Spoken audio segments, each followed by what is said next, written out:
for students to see sports not as a subject in isolation, but rather one that helps them develop skills and attitudes that they can then use in other areas of school and even within academics.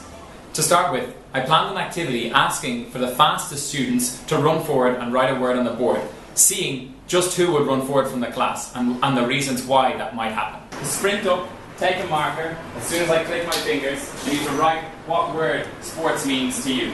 And go! Oh my god. What did you notice? Speed. You noticed speed. Okay, great. What else? Competition. Oh, what else? Excited. Excited. What else? Energy. Great. What was there not? Teamwork.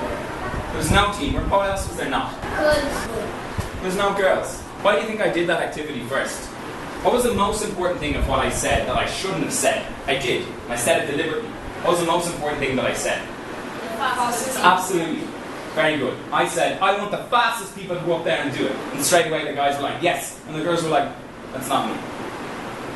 For you guys, do you think that's the conversation we should be having around sports? Do you? This activity brought out the misconception that only certain students could excel in sport.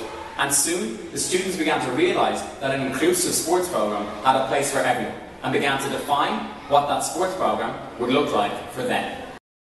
The change in attitude among the students towards the idea of sports was only made possible when the students realised that they had a role around co-constructing the sports programme alongside their teacher.